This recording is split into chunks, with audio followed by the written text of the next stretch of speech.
loolu itam nekk na loo xamante ne soxal nañu lool donc su nekkee mën nañ jot Ibrahima Ndiaye rek régie nu mu gën a yembee rek ñu daal di dugg waxtaan wi ak moom lu ko mooy itam mën nañ xaar ba ci kanam rek su fekkee ligne bi yembe na itam nga ubbil ko képp koo xamante ne ci waxtu wi ñu toon yaa ngi jàkkaarloog sa téléphone moo xam sa tablette wala sa télévision di seetaan Télé Sénégal ngir bokk ci waxtaan wi numéro baa nga 77 810 90 90 salaamaaleykum. Allô? Allô, oui, na ngeen def? C'est professeur Ndiaye. Monsieur Ndiaye, comment vous allez? Ça va, alhamdoulilah. Je rappelle que vous êtes juriste. Oui. Donc sa xam-xam màcc na lool ci wàllum yoon ak yoonal. yàgg nga aussi chroniquer ci chaîne de télévision yi jëmee ci lépp loo xamante ne question la juridique. waaw. D'accord léegi nag monsieur Ndiaye fi ñuy tàmbalee waxtaan wi ak yow mooy. Troisième candidature bu président Macky Sall daanaka jamono ji sénégalais yu bari am nañ ci njàkkare ci wàllum yoon ak yoonal ku ci nekk yaa ngi jàngatee na nga ko xalaatee yow mi nga xamante ne sax xam-xam màcc na ci lan nga ñu ci mën a wax. Donc maa ngi leen di nuyu. di leen remercier aussi pour la confiance.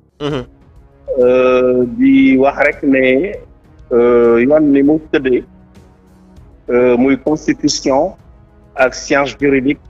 ni ñu koy jàngalee. amul benn jafe-jafe pour comprendre que président Macky Sall mën na présenter wu en 2024 compte tenu donc de ce qui a été dit dans le référendum de 2016 notamment donc dans l'article 27 de la Constitution. Maintenant da ngeen may ma def rek comme jàngalekat ni muy def. Au lieu de dire directement la conclusion. ma jaar ci développement yi pour expliquer ki nga xamante ne comprendre lu tax mu comprendre. Article 27 de la Constitution. dafa wax ni alinéa 1 le mandat du président de la République est de 5 ans. Point. Alinéa numéro 2 nul ne peut exercer plus de 2 mandats consécutif. Point. Mais damay wax toujours jàngalekat yi. pour ñu mun a expliquer nit ñi li ñu bëgg a xam. il faut que ñu wax nit ñi numéro loi bi. parce que ci numéro loi bi ci la ñuy xam ndax président Sall am na droit présenté wu ou bien amul droit présenté wu. numéro loi bi donc day nekk une 3e ligne boo xamante ni li ñu ciy def mooy loi numéro 2016 10 du 5 avril 2016. Donc article 27 bii nekk ci suñ constitution bi mu ngi juddu le 5 avril 2016. Maintenant dafa am lu nga xamante ne ñu ngi ko jëlee ci article 2 du code civil français bi nga xamante ne moom la àdduna yëpp di pratiquer. Article 2 du code civil français dafa wax ni la loi nouvelle ne dispose que pour l'avenir. Elle n'a point d'effet rétroactif. D'accord.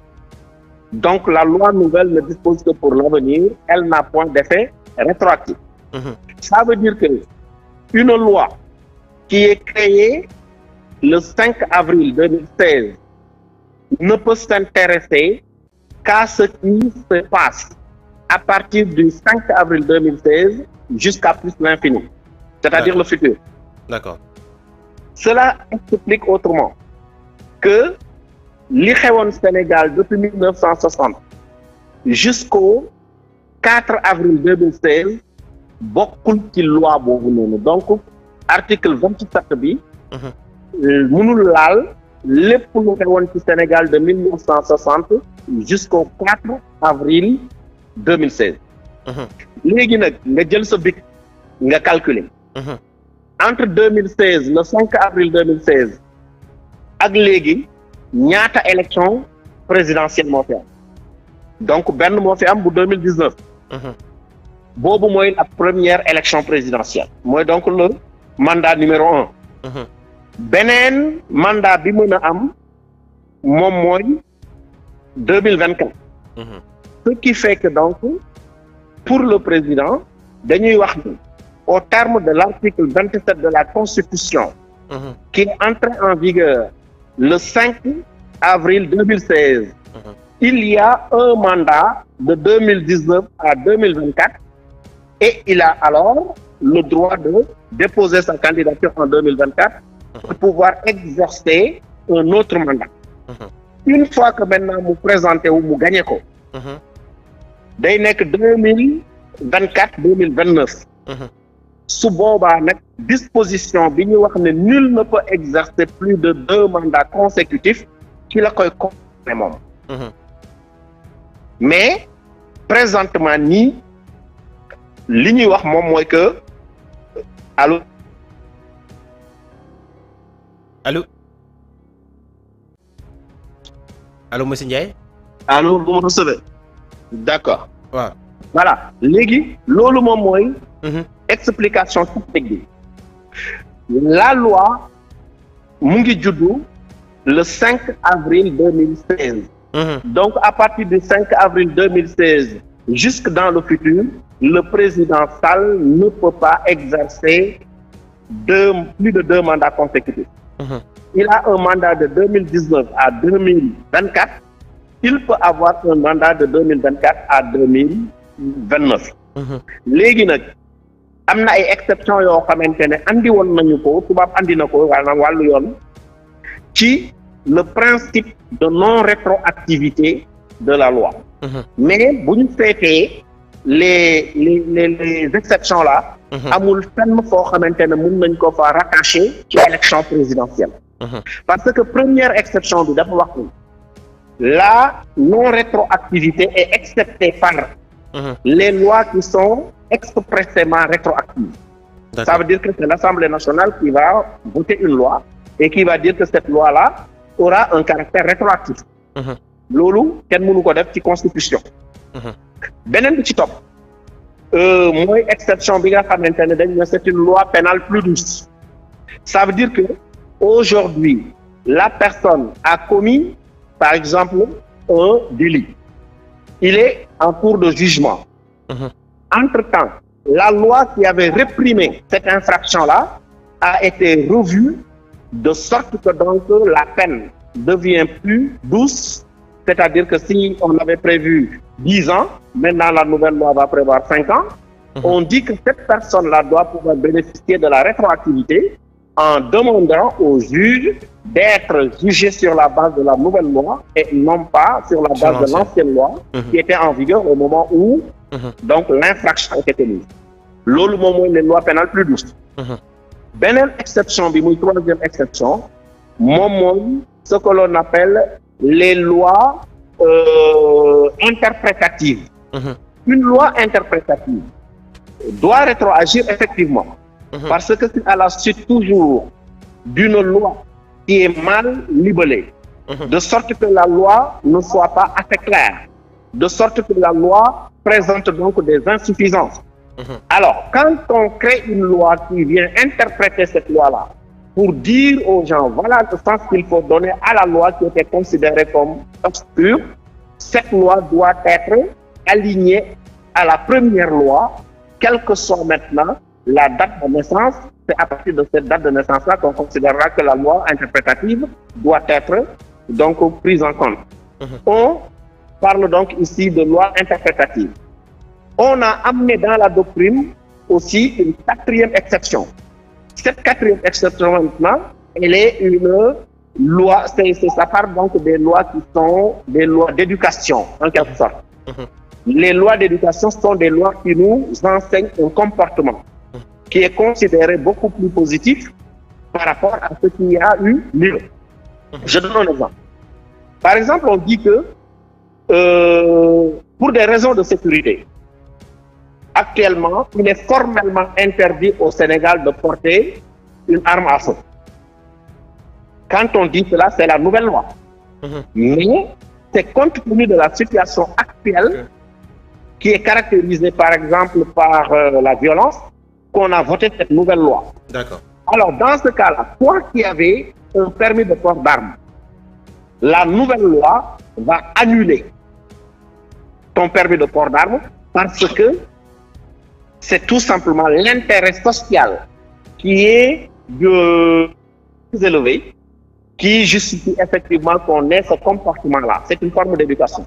Même si toi, tu as ton permis de port d'armes, on te dira que le permis de port d'armes que tu as obtenu il y a de cela 5 ans ne sera plus valable. Alors qu'au moment où on te donnait le permis de port d'armes, toi, tu avais effectivement le droit de porter ton arme conformément à la loi. D'accord. Là, c'est une loi d'éducation, ça peut être une loi de police, ça peut être une loi en tout cas qui permet à la société de vivre en harmonie. À part ces 4 exceptions, le principe général de droit veut que une loi, quand elle est créée, elle ne puisse disposer que pour l'avenir. Pourquoi? Parce que on risque de s'attaquer aux situations juridiques qui sont nées avant la création de la loi et conformément au bon droit, c'est-à-dire conformément à la loi qui était en vigueur à ce moment-là. Loolu moom moo tax, pour oublier, j'ai un petit peu trop traversé dans le français, mais c'est pour dire aux gens tout simplement que la loi qui porte l'article 27 est numérotée, loi numéro 2016-10 du 5 avril 2016. Entre le 5 avril 2016 et maintenant, il n'y a eu qu'une seule élection présidentielle, c'est celle de 2019.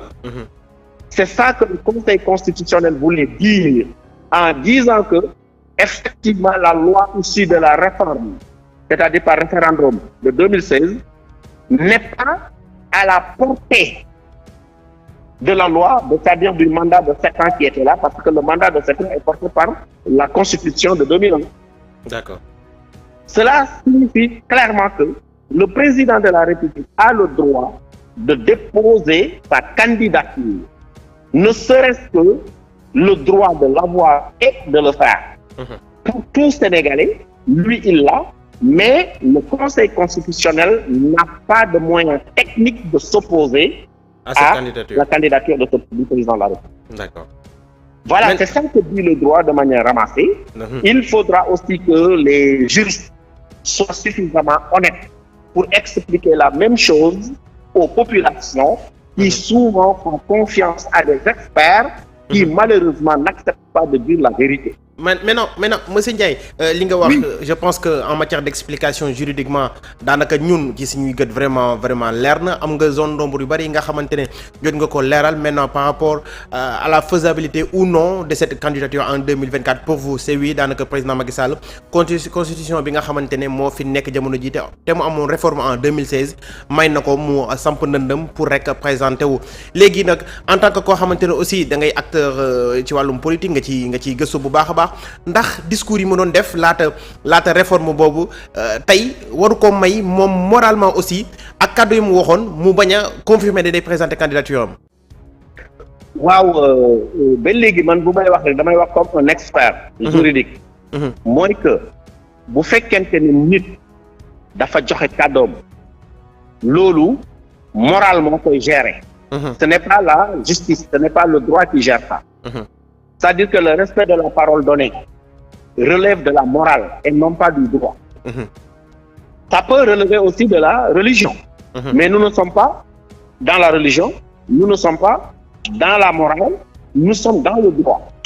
Et j'ai eu à expliquer sur un plateau à un journaliste que tey jii nii président de la République bu la woowoon ci biir meeting mbaa mu woo la ci appel boo xamante ne ñëpp dañu koy suivre mu ne la yow nii def naa la tey nga nekk directeur général u RTS àdduna yëpp déggandoo ko lundi boo demee RTS nga wax directeur général ne ko mën naa la remplacer daf lay laaj ana sa décret de nomination yaa ngi dégg fi may na ça veut dire que président bu waxee bindul signéwul day mel ni sénégalais n'importe quel sénégalais bu wax tënkul kenn léegi nag bu fekkente ne li mu wax daf koo bëgg a dëggal da koy bind mu leer def naa le directeur général voilà le décret de nomination à compter de sa signature yow yaay directeur général u RTS bu ñu ko diggee te bind ko xamal ne nekkul le directeur général u RTS